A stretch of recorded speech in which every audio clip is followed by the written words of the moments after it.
I like country, though. I like that country song, It's 5 O'Clock Somewhere. You know that song? The song that justifies drinking any time of the day? You just say it's 5 o'clock and it's okay, right? It only works for drinking, though. You can't show up late for work and be like, hey, 9 o'clock somewhere. Be nice if that did work, though. If your boss is like, well, I can't argue with that logic. Hell, get in here. Hell, by that logic, it's 5 o'clock somewhere. Let's get out of here. Let's get a drink. What are we even doing here? I don't know why we keep track of time the way we do sometimes, you know? Like the other day, I asked this guy, I was like, hey, man, what time is it? He was like, it's 20 to 4. I was like, listen. If you don't know, just say you don't know. Don't give me some kind of weird math problem. Just because I'm not wearing a watch, you know what I mean? Now I got to take a quiz to get the time. I don't know why we break it down like that, you know? It's not shorter. 20 to 4, 3:40 is about the same, right? We don't break anything else down like that. We're not like, hey, what's this cost? $20 to $8. How old are you? 6 to 40. What month is it? 15 to February. Right? Doesn't make sense. I don't know why we're doing it. I do like that song, It's 5 O'Clock Somewhere, though. There's a line in the chorus where he says this. He goes, it's only 12:30. That's 12:30, just to be clear. He said, it's only 12:30, but I don't care. It's 5 o'clock somewhere. Right? But that's not true. You know what I mean? It may be 5:30 somewhere. But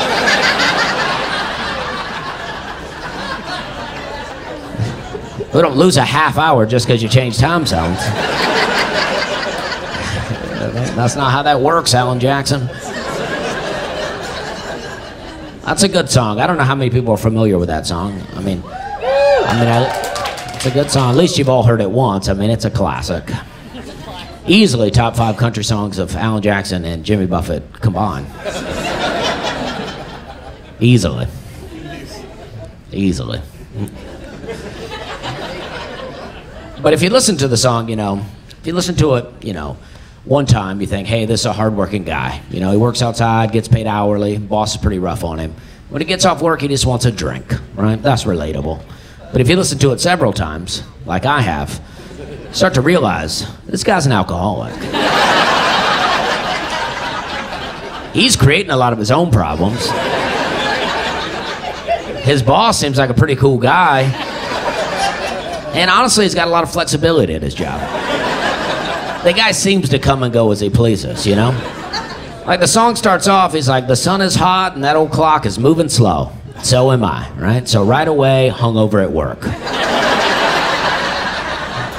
You know he's hungover because he keeps talking about it. He's like, the workday passes like molasses in wintertime, but it's July. And it's like, all right, we get it. It's a hot day. We're all out here together, you know what I mean?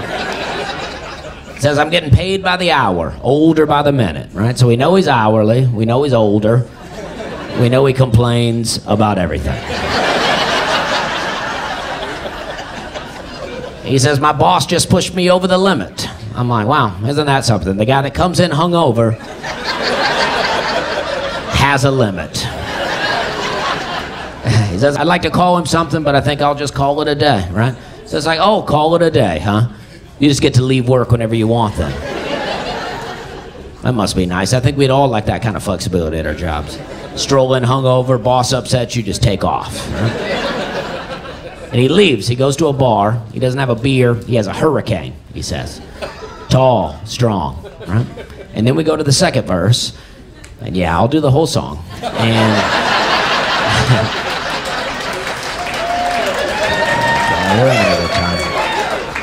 we go to the second verse. We don't know if the second verse is the same day or not, right? A lot of times being thrown around in this song. It's not real clear. At the end of the first verse, he says, I think I'll call it a day, right? So I'm thinking 3, 4 o'clock, right? That's call it a day time. Beginning of the second verse, he goes, this lunch break gonna take all afternoon, half the night.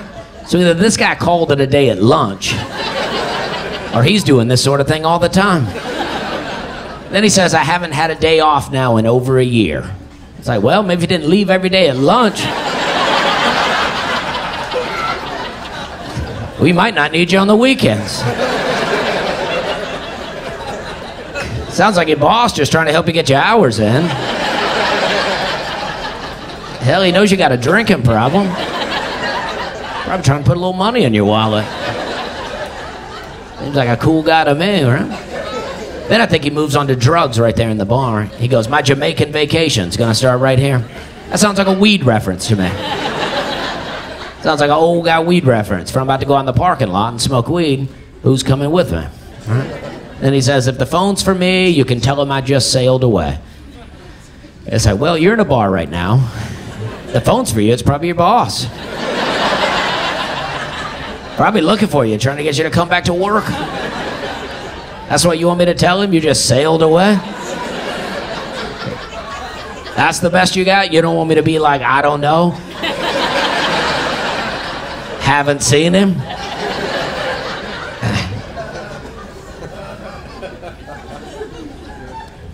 You're like, nah, I don't know what happened. He was just sitting here, and all of a sudden he just sailed away. Yeah, this is still a bar. No, there ain't no boats in here. I don't know how he did it. He's kind of levitated up, and then he floated right out of here. And then we go through another chorus, more hurricanes. During this chorus, I think the drugs are starting to kick in. I'm starting to get a little paranoid, starting to think, you know what, maybe I do need this job. Maybe I will go back to work. He says, I could pay off my tab, pour myself in a cab, and be back to work by 2, right? And I like that he's not for drinking and driving, right? You know what I mean? But if you leave work in your own car, you can't come back in a cab.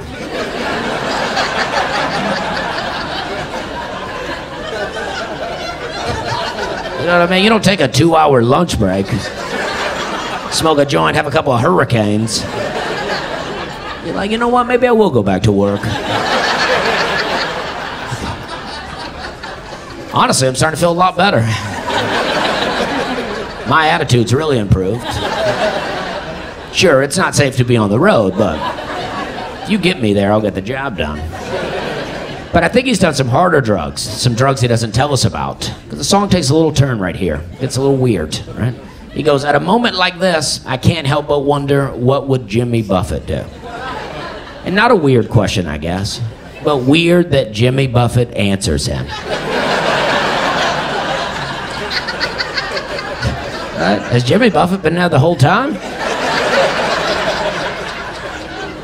Is he even there at all? That's what I'm asking. Jimmy Buffett just pops up. Funny you should ask, Alan. Jimmy Buffett tells him to keep drinking.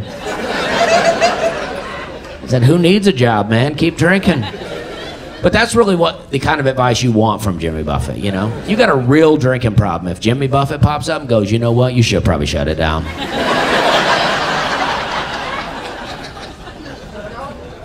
But then they talk about boats for a while, and the song just ends. We don't know what happens.